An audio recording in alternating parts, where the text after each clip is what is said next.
Presentamos Trocha Abierta.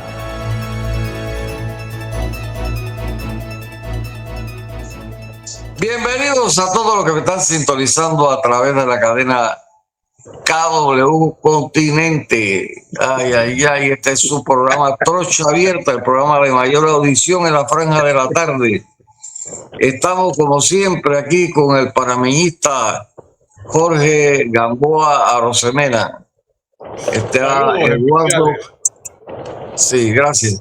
Eduardo Castillo Blanque, mi primo querido y adorado. Saludos a la audiencia de KW Continente. Gracias. Agustín Sosa Peñalba. Muy buenas tardes, amigos oyentes de KW Continente. Gracias a Dios, una vez más estamos aquí vivos. Este servidor Alfonso Castillo Ortiz, conde del Vivo. Ay, papá, ay. Hoy tenemos invitado, creo que por primera vez en Trocha Abierta. Segunda vez. Al licenciado Mariano Mena. Bienvenido, Mariano. Muchísimas gracias a ustedes y a la especial radio audiencia. Bueno, las gracias tienes que dármela a mí. Bueno, está bien. Corrijo entonces, la gracia a Alfonso. Eso. Ese es el dictador. El dictator. Como es el gringo, dictator. Mariano, después Noriega venías tú. Tenemos que ir, si me deja Agustín Sosa, por eso dice que yo soy dictador, pero coño. Mariano, te hemos querido invitar porque yo sé que tú estás muy empapado del tema minero. Y queremos tocar esto primero, si nos queda un poquito de tiempo, tocamos el tema político, pero se ha iniciado, que dice el ministro Alfaro, que se ha iniciado el debate, si se quiere llamar debate, pero eso es hablar y al final de cuentas ellos no le hacen caso a nadie. En la Casa del Pueblo, dice que Alfaro, que la Asamblea es la Casa del Pueblo. Qué descarado este tipo. Mariano, cuéntanos sobre el tema este que yo no sé, tú te opones, igual que muchísimos panameños nos oponemos al contrato este minero, no a la minería, como decía alguien, sino al contrato este minero. Bueno, en primer lugar, creo que es un eufemismo llamarle a lo que está pasando en la Asamblea debate. Debate tiene el concepto y término, debate tiene muchas otras connotaciones. Es decir, debatir es exactamente exponer ideas y contraponer ideas. Lo que está pasando en la Asamblea no es un debate. Lo que está pasando en la Asamblea no es otra cosa que la exposición de criterios y de opiniones en particular, porque nadie más que quien está exponiendo en ese momento puede decir nada en contrario. En consecuencia, ese eufemismo de debate no cabe para lo que está realmente ocurriendo. En segundo lugar, creo que el ministro de Comercio, bueno, como él es un chiquillo nacido en cuna, pues obviamente todos entendemos que la Asamblea de Diputados debe ser la Casa del Pueblo. Debe ser, aunque lo digan en los papeles o lo digan en la Constitución o lo digan en el reglamento interno de la Asamblea, todos sabemos que eso tampoco es así. Ese es otro eufemismo, porque a la Casa del Pueblo no se le puede limitar la entrada, el ingreso o el acceso al propio pueblo. Entonces, ¿de qué pueblo estamos hablando? Del pueblo de aquellos que usan saco y corbata y que son los que tienen toda la libertad de entrar y salir a la Asamblea cuando ellos quieren. No, señor. Eso no es esa estructura en donde se cobijan estos 72 tipos, no puede ser llamada ni considerada la Casa del Pueblo, aunque lo digan en los papeles, reitero. Porque cada vez que se va a discutir un proyecto de ley sensitivo a la población, sensitivo al pueblo ese que ellos dicen representar, ponen las vallas y utilizan a quienes deben defender al pueblo para atacar al pueblo. Es decir, utilizan a la policía para que sea la policía quien entonces se enfrente a la población y le permita a estos 72 tipos o 71 tipos que están ahí encerrados hacer lo que ellos les da su sagrada y regalada gana. En consecuencia, el ministro de Comercio, ministro Alfaro, obviamente comete un doble error al plantear que esa es y que bienvenido a la casa del pueblo. Que bienvenido el carajo. Ahí no hay que darle ninguna bienvenida al pueblo que es el dueño de la casa. Entonces, frente a eso, ya comenzamos mal la discusión. O comenzamos mal eso que han querido decir bienvenido, porque una cosa es lo que estaba pasando dentro del Parlamento y otra cosa es la que pasa y estaba pasando y va a seguir pasando fuera del Parlamento. Entonces, debo decirte, haciendo estas dos aclaraciones de cara a tu introducción, de que son eufemismos los dos elementos planteados desde el inicio de la discusión o desde el inicio de lo que llaman el primer debate. En segundo término, debo expresar el hecho cierto de que desde mi óptica, desde mi punto de vista y desde mis criterios, que el contrato nace muerto. Es decir, desde su origen, cuando la Corte Suprema, no voy a hacer aquí la historia porque todos los que están, ustedes que están en mesa y la mayoría de los oyentes sabemos todo lo que pasó desde el momento en que se aprobó ese contrato y cuando se presenta, el momento en que se presenta la demanda de inconstitucionalidad por los vicios que se dieron al momento de la aprobación de ese contrato, todo lo que ocurrió, más de 10 años, un magistrado sentado sobre ese expediente, después que comienza la presión, cuando se da la situación a partir del cambio de gobierno, comienza la presión para que la Corte defina, finalmente la Corte define, y después de que la Corte define, entramos al otro calvario, que fue el hecho cierto de que efectivamente se publicara en Gaceta. Más allá de todas las triquiñuelas jurídicas por las cuales transcurrió y corrió la empresa a través de sus abogados para evitar que el fallo fuese publicado en Gaceta.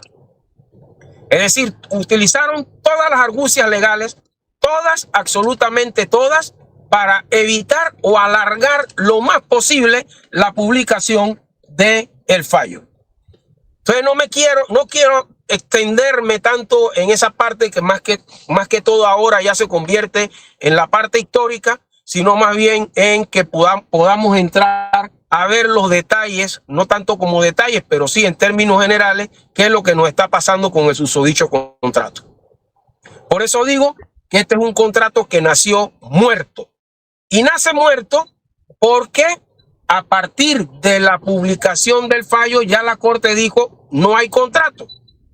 A pesar de que no hay contrato, la empresa ha seguido a sus anchas extrayendo minerales, no solo cobre, minerales de todo tipo, produciendo, exportando, vendiendo. Sin embargo, el Estado panameño no ha estado recibiendo las compensaciones que debió haber recibido producto de la extracción y la exportación de los distintos minerales que, basado en un contrato ilegal, la empresa ha estado extrayendo y exportando y haciendo ganancias.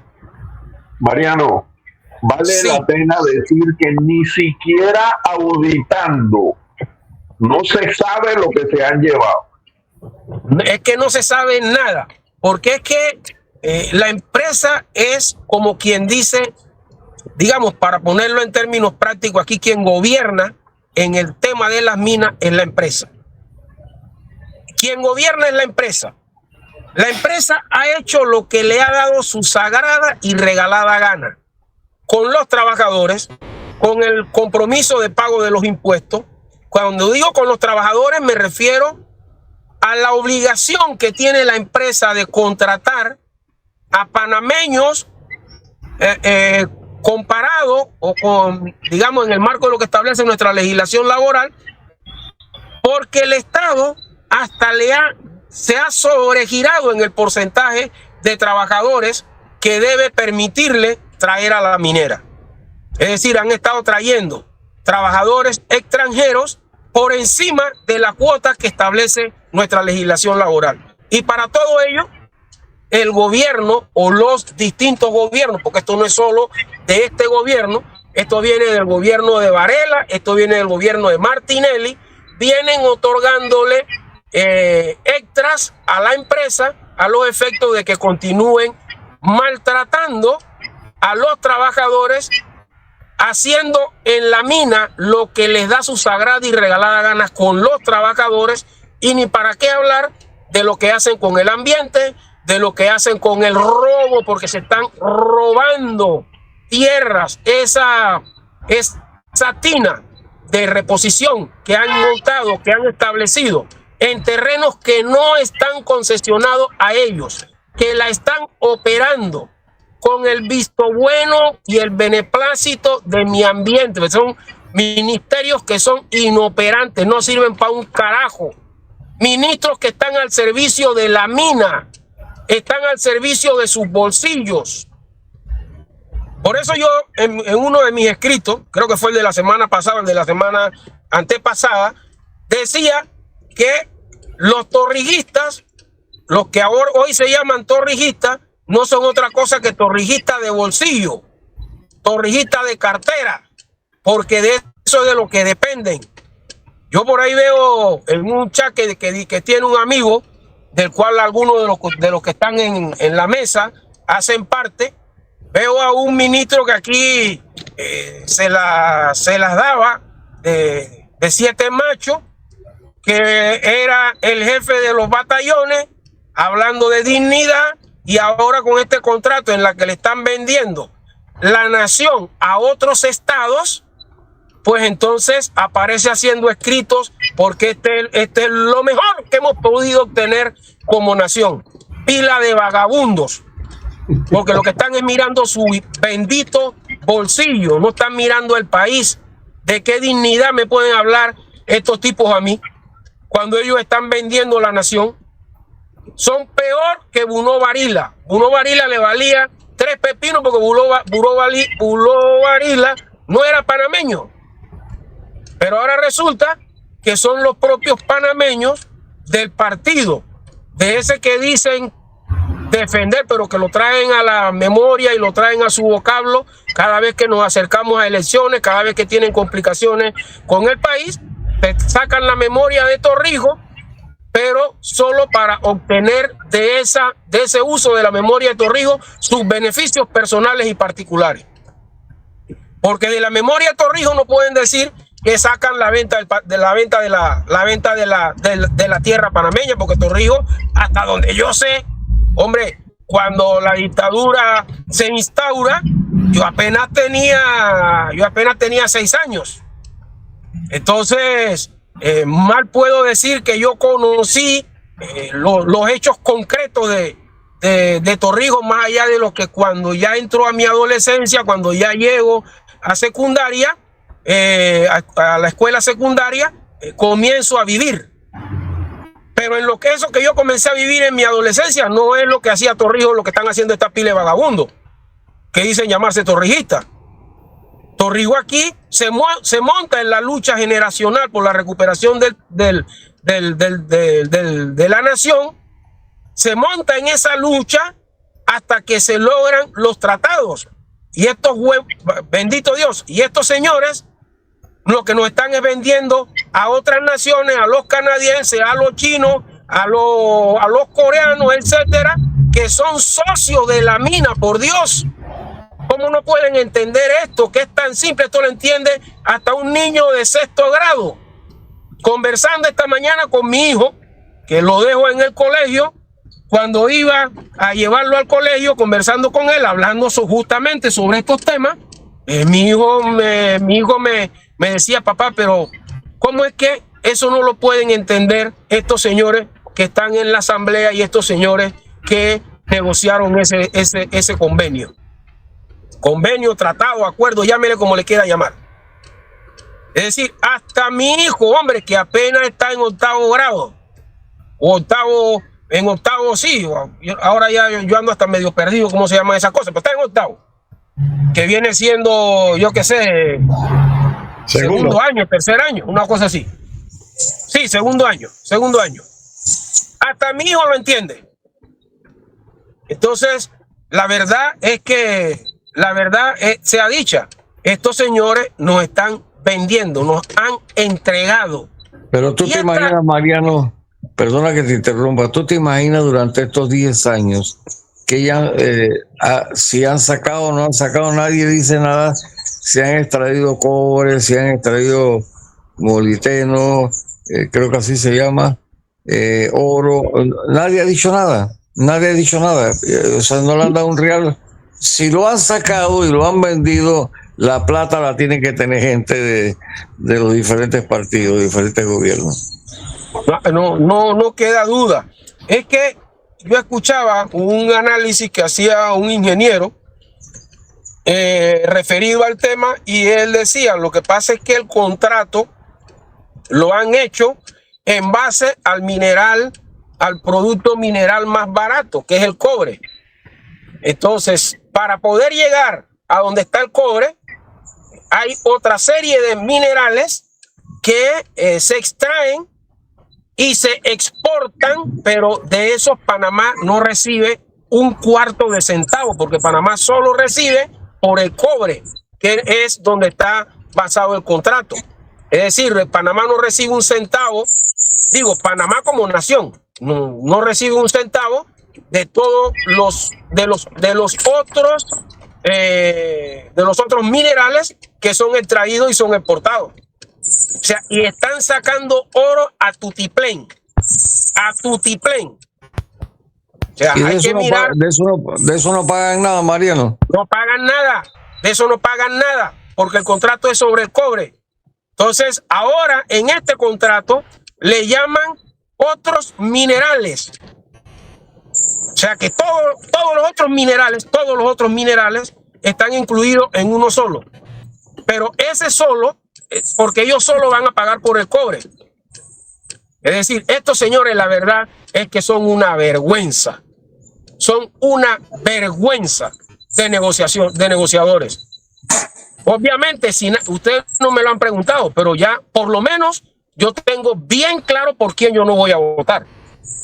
Porque estos señores de esa empresa o de ese bufete de abogados que negoció ese contrato, que ahora uno de sus principales ejes es candidato a la presidencia de la República, oiga, ese malnacido no puede obtener el voto mío.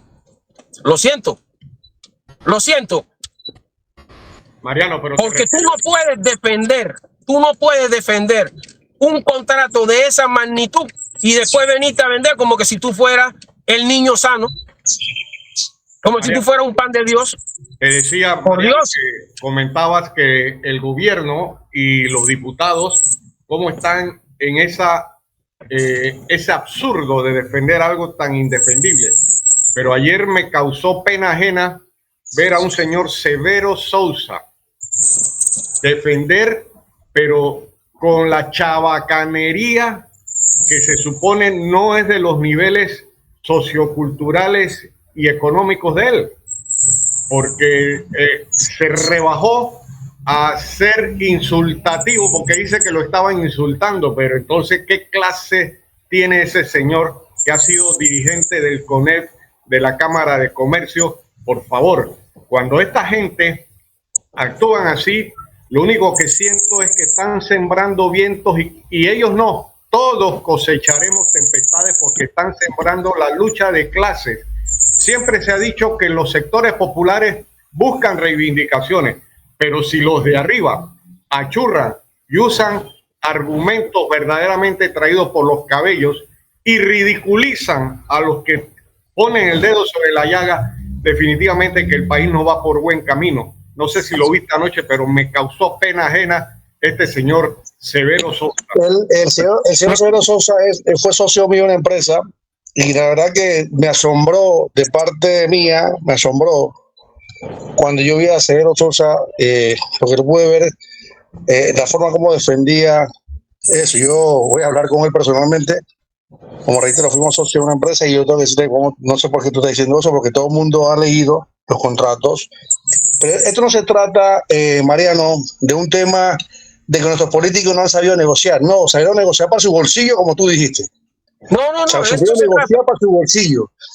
Y no solamente eso, hay algunos candidatos, para no decir que uno, porque entonces van a sentirse aludidos, hay algunos candidatos que dicen que no están de acuerdo con ese contrato, pero cuando se montan en el potro, se van a quedar calladitos y no van a hacer absolutamente nada. El pueblo es el que va a tener que salir a la calle a exigir que se reivindique ese contrato y presentarlo a la Corte, confiando de que la Corte actúe en derecho y no duerma este contrato como durmió desde el momento que nació en el 97 hasta el 2021-20, que fue que se dijo que era inconstitucional. Y eso es una situación que a mí me duele. Y yo no puedo mirar, como tú dijiste, aludiste a uno de los compañeros que están en el chat, que estamos tú y yo, que cuando se pone a hablar sandeces, y lo digo estos días atrás, de que ese contrato era fenomenal, y yo le escribí para atrás, yo pensé que tú te ibas a rasgar la vestidura y ser el primero en decir eso atenta contra la soberanía, así como se hizo en el 87, 88, 89, pero creo que no es así. ¿De qué nacionalismo estamos hablando? Que se rasgó las vestiduras y se rasga la vestidura, y le puse en el chat, claro, lo que hace un salario es lo que impide, y otras cosas más que pide que eso se haga. En realidad hay que salir a la calle, seguir a la calle saliendo para poder parar este de facto. Y este sinvergüenza de diputado, que es el presidente de la comisión, un sinvergüenza, ese diputado de Chorrera, que está a tambor batiente acelerando el proceso, cortándole el tiempo a los que tienen que expresar sus ideas con relación que están en contra de esto. Quieren directo al primer debate para tirarlo una vez al pleno, porque quieren tirar eso a como dé lugar, pero la conciencia y el pueblo y Dios lo van a castigar a todos esos sinvergüenzas vendepatrias. Hombre, yo no tengo duda de, no sé si tú leíste también, yo también le tiré sus para atrás a este señor, que era el camping manager de los Codepadi, porque como soy, valga la redundancia, no me podía guardar esa. Te digo, el contrato, el apuro que tienen en sacar esto del primer debate es porque el contrato lo van a aprobar sí o sí. Yo no sé qué va a pasar. Lo mejor que pudiese pasar es que la Asamblea, teniendo un poquito de dignidad, tirara ese contrato para atrás y obligara al gobierno a renegociar el contrato u obligar al gobierno a abrir, que es lo que debieron haber hecho cuando la Corte declara inconstitucional ese contrato. Debieron abrir una licitación pública para que pudieran venir las empresas que quisiesen a ofertar sobre el uso y la explotación minera. Yo te digo, yo soy, como panameño, soy consciente de muchas cosas que pasan. Por ejemplo, yo soy consciente de que los trabajadores que laboran en la empresa de manera genuina sientan preocupación por el futuro de su puesto de trabajo. Eso no hay que desconocerlo.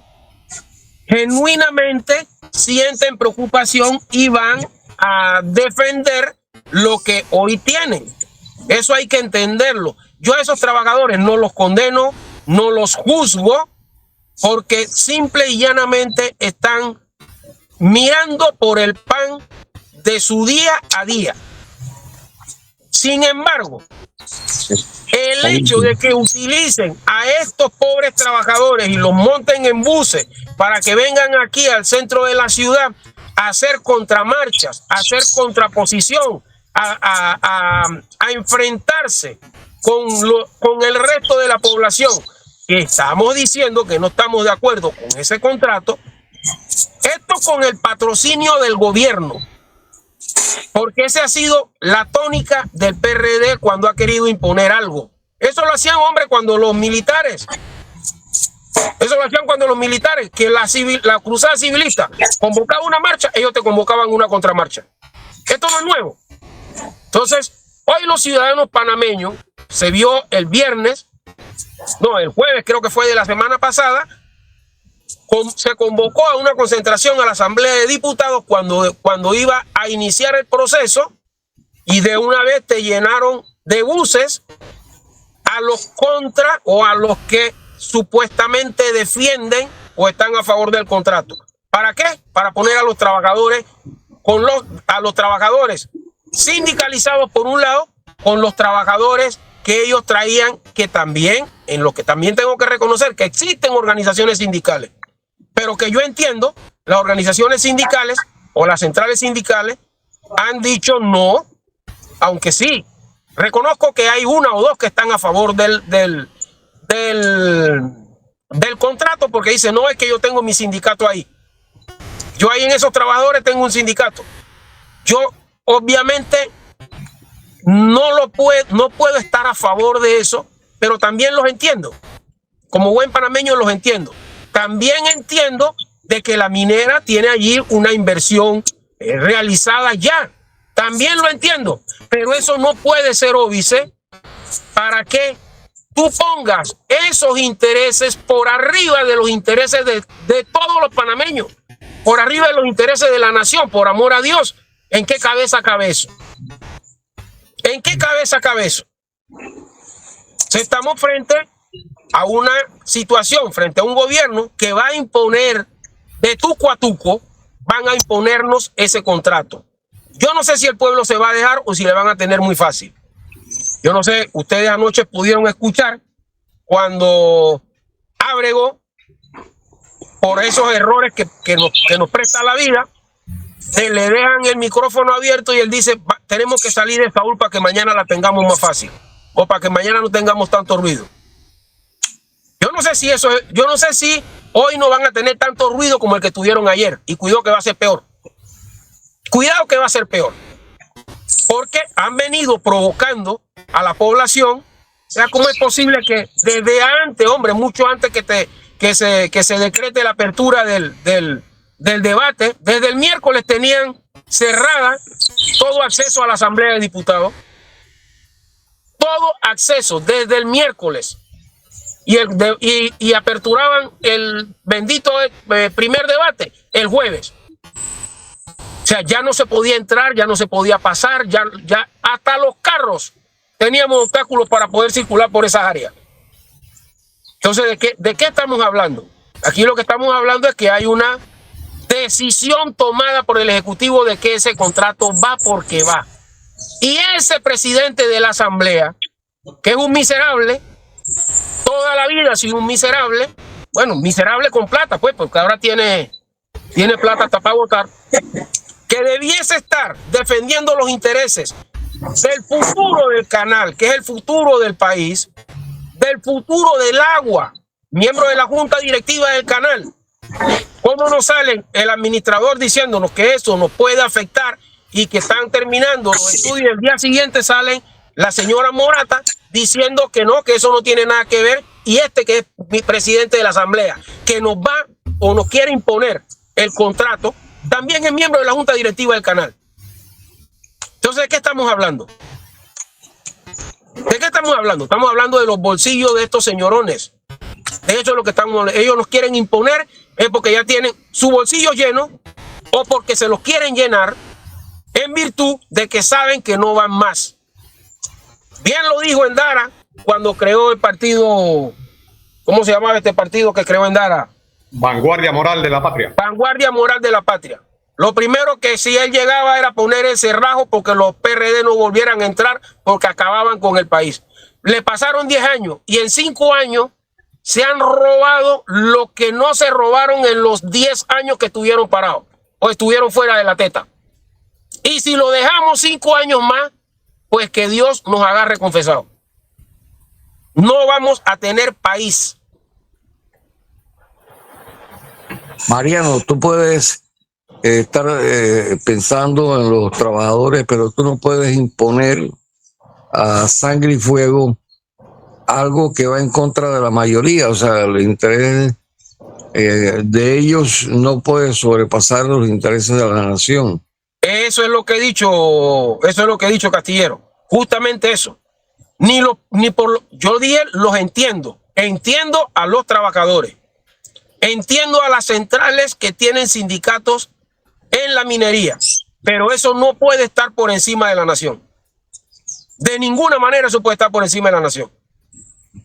Claro. Pero mira cómo son de contradictorios que persiguen la llamada minería ilegal de unos cuantos huaqueros que andan por ahí sacando un par de onzas de oro y porque no tienen contrato, no tienen legalidad y la minera tampoco tiene legalidad en estos momentos y les dejan actuar a como les dé la gana.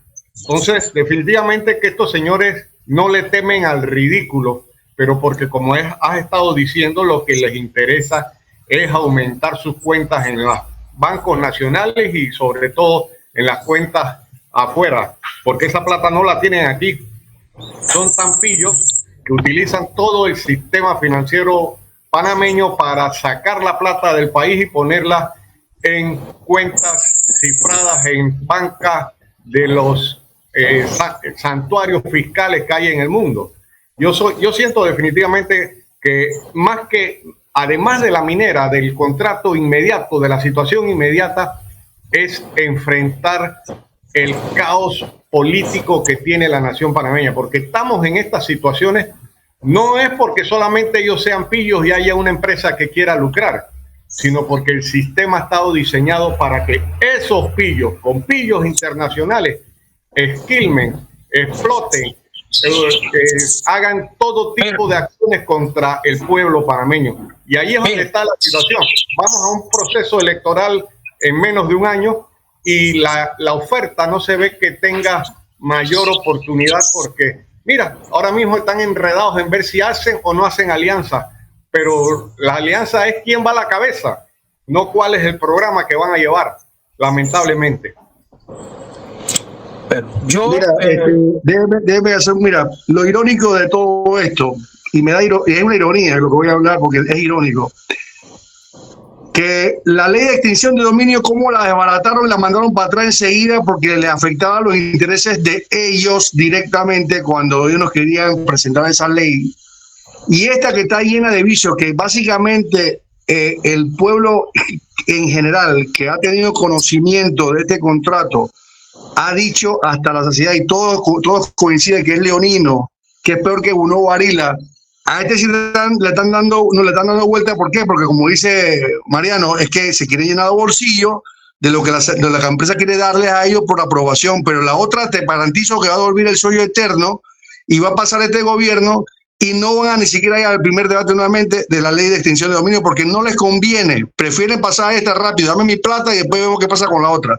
Es que son unos sinvergüenza, eso de las asambleas, unos sinvergüenza Sí, todos. yo quisiera saber cuánta plata se está repartiendo, porque se habla de una cantidad para los PRD de $2 millones, para los que no son 1 billón.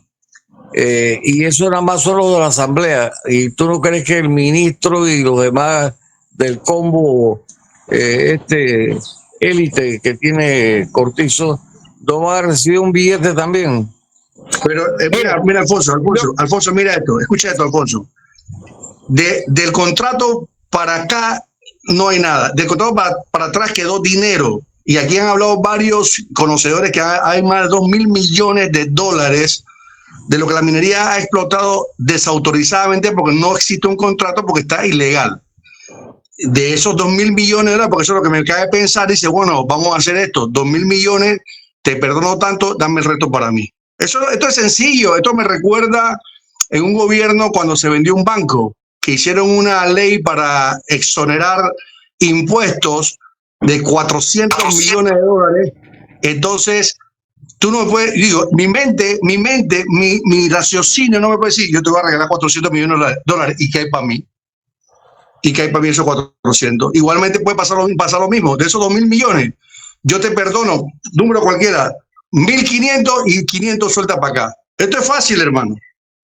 Esto es especulativo lo que estoy diciendo, pero la mente tiene que pensar como estamos pensando en función de lo que puede darse, porque no se está contemplando lo que la minera ha hecho, ni siquiera con el cobre, como dice Mena, sino con el oro, el molibdeno, porque aquí yo me acuerdo en un profesor mío que me daba derecho penal en la universidad, él me decía, yo estoy presentando una demanda porque él me lo dijo hace 4 años atrás, antes de pandemia.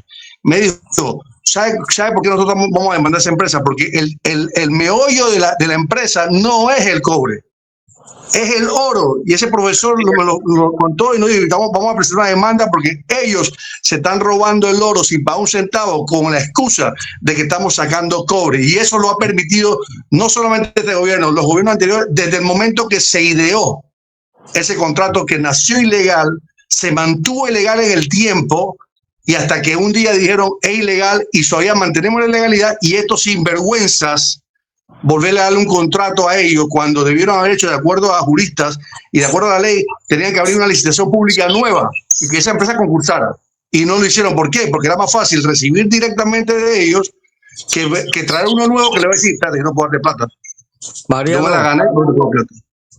¿tú tienes idea si después de aprobado el contrato se meten demandas de inconstitucionalidad contra el mismo? ¿Qué pasaría? Bueno, antes de contestarte, Castillero, yo quisiera hacer un comentario sobre una pregunta que hizo al aire Gamboa, referente a el señor Severo Sousa. Lo primero que debo confesar que no escuché su declaración, así que no me voy a referir a ella. Pero del señor Severo Sousa tú puedes esperar cualquier cosa. Cualquier cosa. Una cosa que no logro entender, no solo de Severo Sousa, sino de la empresa privada y de todos los voceros de la empresa privada, porque se lo escuché al presidente de APEDE, a el abogado de la firma de Valle, Mendoza, Valle, Castillo, al licenciado Castillo, que fue presidente de APEDE. No sé qué cargo tendrá ahora en CONEP, si es que tienen CONEP. Se lo he escuchado al presidente y al gremio del CONEP.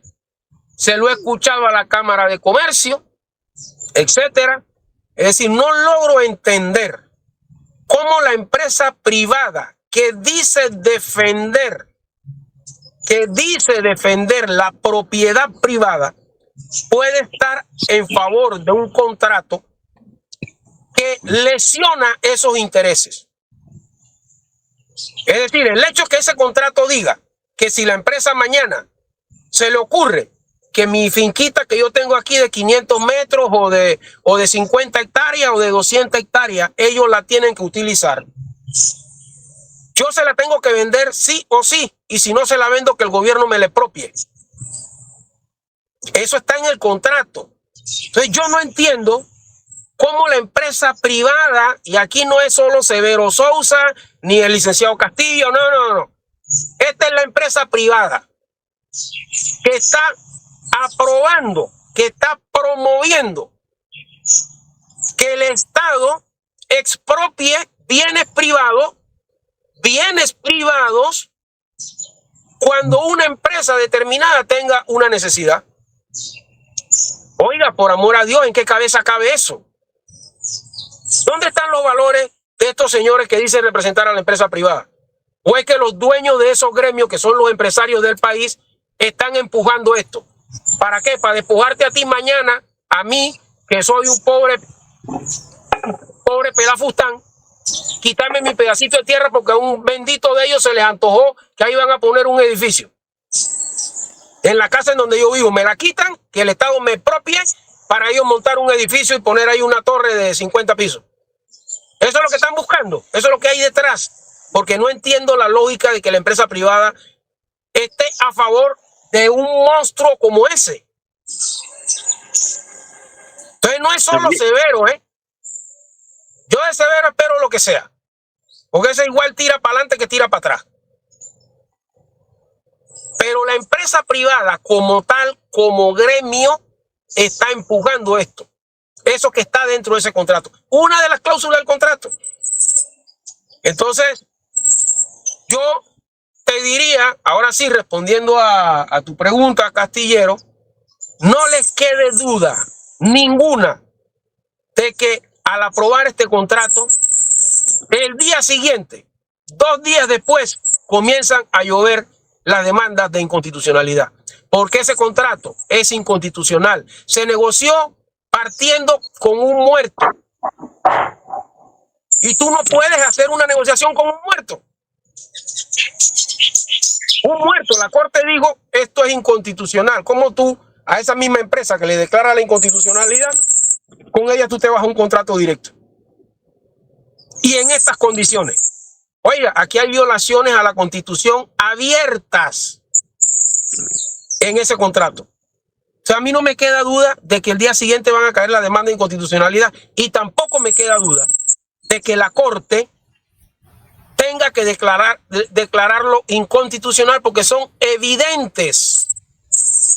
Evidentes, las inconstitucionalidades son vigentes cuando la Corte las decreta o las determina, es verdad, pero es evidente.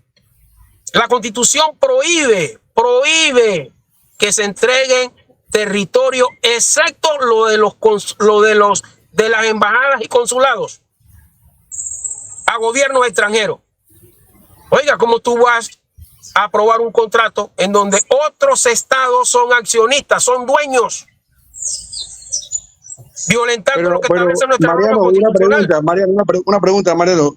¿Confiaremos en la Corte, sabiendo cómo está accionando ella, de que pueda llamar a ese orden constitucional? Porque ahí hay un tema también muy delicado, que la Corte se preste para la misma sinvergüenzura y comience a interpretar, porque son los interpretativos de la Constitución, y digan que no hay una violación.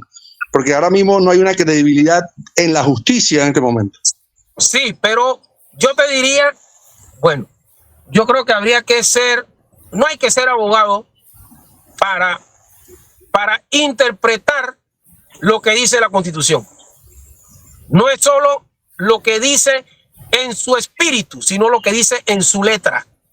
Y en la letra es claro de que nosotros no podemos ceder terreno fuera de lo que son las embajadas y consulados. No le podemos ceder terreno a ninguna otra nación. No es solo espíritu, es letra de la Constitución. Yo no soy abogado, pero sé leer, sé interpretar. Pero para, entonces, para eso están los señores diputados, para hacer una ley que le dé la vuelta a la situación. Acuérdate de 2016, cómo se vendió el trust, ese Banismo, Pribanco, HSBC, y no pagaron 400 millones de impuestos. 2006 hicieron esa vagabundería. Ahí habían varios de los diputados que ahora mismo están sesionando. O sea, es una empresa criminal conjunta la que lleva las riendas de Panamá desde hace 50 años aquí. Gamboa, esto que se dio en la ley fue porque hicieron un cambio en la ley. Lo que está en la Constitución, la Asamblea de Diputados no lo puede cambiar. Claro. Entonces, la Asamblea de Diputados no lo puede hacer. Y si hacen una ley para modificar lo que dice la Constitución, todos sabemos lo que puede pasar. No hay que ser adivino. Ellos no pueden hacer una ley para modificar la letra y espíritu de la Constitución. La Constitución ahora, dice perdón, no es que no la puedan hacer. Como en este país pasa tanta vagabundería, es posible que la hagan. Pero yo debo confiar en que la Corte, una vagabundería como esa, no la va a pasar. No la puede perdonar. Mariano, hechos cumplidos. La Constitución dice que los juegos de suerte y azar están en manos del Estado. Y Pérez Valladares torció con un decreto y tenemos bingos y casinos y de todo en manos de la empresa privada. Bueno, porque es que tampoco nadie ha accionado, y si lo han hecho, está durmiendo el sueño eterno, porque eso es ley. Eso es ley. Y un abogado con conocimiento de causa, conociendo lo que establece la Constitución, puede haber presentado un recurso de inconstitucionalidad, y sobre eso la Corte tendría que haber fallado. Seguramente nadie se le ha ocurrido presentar un recurso de inconstitucionalidad. Yo no lo sé porque la verdad es que no lo sé.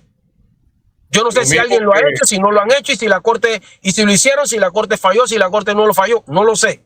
Lo mismo que el fondo de mar, tampoco es adjudicable, y tenemos 2 islas aquí enfrente de Paitilla, de Punta Paitilla. Bueno. Este país es el país de lo absurdo. Por eso que yo digo y reitero que bajo la primicia de la Corte en este momento, cuando ellos mismos públicamente, esto no es un secreto de nosotros, públicamente los mismos magistrados han dicho, ahí se venden fallos, que tú puedes poner una Corte que te diga a ti mañana, no, esto no es inconstitucional, esto está legalmente, y acuerda que es último y definitivo. O sea que tú no puedes volver a demandar a la empresa por algo que tú llames inconstitucional porque ya ella falló. Entonces esa es una parte que es delicada, que yo en lo personal no confío en la Corte que pueda decir, a pesar de que el espíritu y la letra, como dices tú, Mariano, que está bien dicho, diga no puede ceder, porque en alguna artimaña se van a basar para decir, no, el contrato no dice que está cedido, simplemente está pidiendo espacio, permiso previo al Estado. Pero es que no han presentado todavía quiénes son los beneficiarios últimos de esas acciones. Ahí es donde está la trampa. O sea, te dice First Quantum, pero no dicen quiénes son First Quantum. Porque hay gente de Panamá metida, hay gente metida en Panamá. Hay gente metida en Panamá, panameños metidos ahí sin vergüenza, que están metidos ahí, por eso quieren mantener ese secreto, que es la única empresa que, para el tema de que se ha dicho aquí con otros juristas y otros conocedores de economía, que dice que es la única empresa que no puede abrir sus libros para el tema de las GAFI, para el tema de las listas negras, blancas, amarillas y celeste, que no la puede abrir. Protegido por este gobierno, protegido por este gobierno en contra del contrato. Y de ahí te das cuenta de qué estamos hablando, que tú quieres tener transparencia, que este señor, llamarse presidente de la República, dijo que los dineros y que el pueblo todo era sagrado, y no lo está demostrando en la práctica. Él es un sinvergüenza igual. Pero tú no Hombre, esa empresa tiene tanto dinero que está bañando con regadera a todo el que pueda bañar. Con regadera. Y hay tanta plata, como tú bien decías antes, de lo que han sacado de manera ilegal, de lo que no han reconocido, de lo que están vendiendo por fuera de la ley, es decir, de los productos, de los minerales, que no declara, porque esa empresa no los declara. Nos enteramos es por las declaraciones que la empresa hace en Canadá, de cuánto son sus ganancias, de cómo sacan su plata y de dónde la están sacando. Si esa empresa está quebrada en otra parte del mundo, le está debiendo plata a media humanidad, se la está pagando con los recursos nuestros.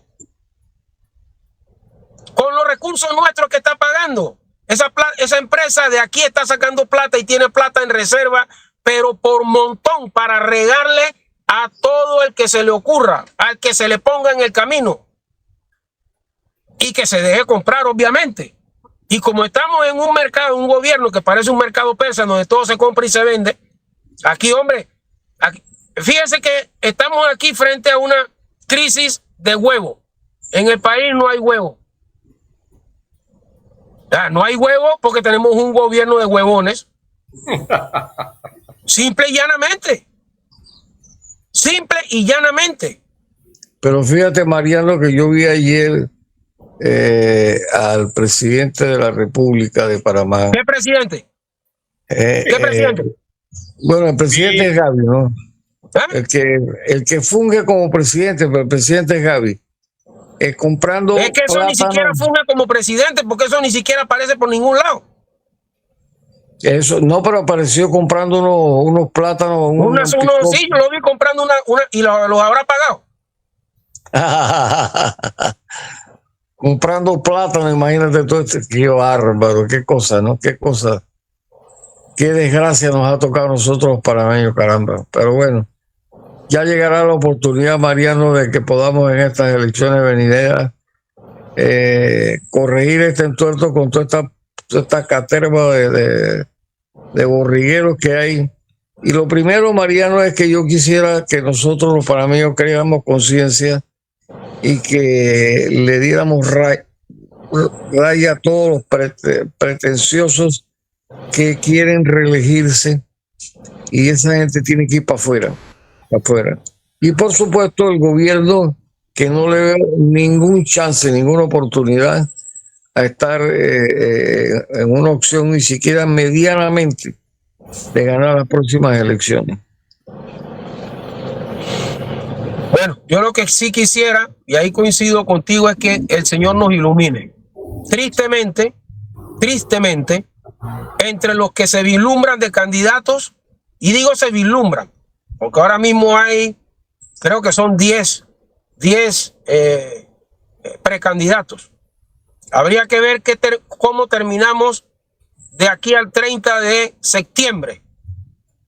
A ver cómo terminamos, y digo a ver cómo terminamos porque se deben haber configurado a esa fecha las tales alianzas. Y de pronto de 10 terminaremos con 6 o 7.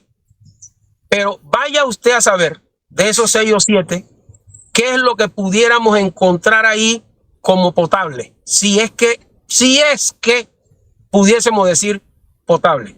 Tristemente, mi patria, mi país, nos hemos quedado sin escuela de líderes. Ni en los sindicatos, ni en los partidos políticos, ni en los gremios cívicos. Es decir, no tenemos escuela de líderes. Y lo digo con mucha tristeza. En mis tiempos, yo hice un esfuerzo extraordinario en la central. Y dejamos compañeros y compañeras que pudiesen conducir a la organización buscando los mejores intereses para la clase trabajadora y para el país. Yo no puedo decir esto mismo de muchas otras organizaciones sindicales. Fíjense, yo salí de la central desde el año 2012. Y desde el año 2012, la central ha tenido 2 dirigentes sindicales que la han venido dirigiendo. La última es la maestra Nelva Reyes. Digo, la última me refiero en el sentido de que es quien está conduciendo la central en este momento. Pero tú no puedes decir lo mismo de las otras organizaciones. Tú no puedes decir lo mismo. Son exactamente los mismos dirigentes. Algunos que algunos que estaban cuando yo comencé mi vida sindical. Al final de la dictadura, yo me fui en el 2012 y ellos todavía están ahí. ¿Por qué? Porque no se han preocupado por mirar hacia adelante. Y eso pasa igual en los partidos políticos y pasa en el resto de la sociedad. No nos hemos preocupado por preparar líderes a futuro para que defiendan la nación. No nos hemos preocupado por eso. Y lo digo con mucha tristeza. Han perdido de vista el bosque por ver un árbol. Se mantienen viendo nada más que los intereses muy particulares de ellos y ver cómo sacan el mejor partido. Y eso ha sido el efecto general de la empresa criminal conjunta que nos ha gobernado en los últimos 50 años. Fraccionar a la población. Eso que tú llamas la escuela de líderes. No ha habido, ya no hay líderes estudiantiles como habían en los años 50, 60. Ya no trasciende nada, ni en los universitarios, ni nada. Me permiten para decirle, lamentablemente el tiempo se nos ha ido. Coño, ¿por qué tan corto? Son 55 minutos de programa y queremos darte gracias a ti, Mariano, por estar con nosotros. Este programa está a tu disposición cuando así lo quieras. Muchísimas gracias. Y solamente llámame para cuadrar otra entrevista con mucho gusto. Apareció Agustín Sosa, que estaba oculto. Falta de respeto esa. No me equivoqué. Tuvimos con ustedes el doctor Jorge Gamboa Rosemena, Agustín Sosa Peñalba Estuvo por ahí Eduardo Castillero Láñez, Fugaz, este servidor Alfonso Castillero Ortiz, conde del Vigo. Bueno, y Mariano, un abrazo y gracias por tu participación. Gracias a Nos ustedes por veremos invitarme. mañana. Estamos en YouTube, en Instagram y en Spotify, aquellos que quieran recoger las impresiones del programa Trocha Abierta. Hasta mañana, entonces, yo primero. Hasta Yo mañana. primero, hasta mañana.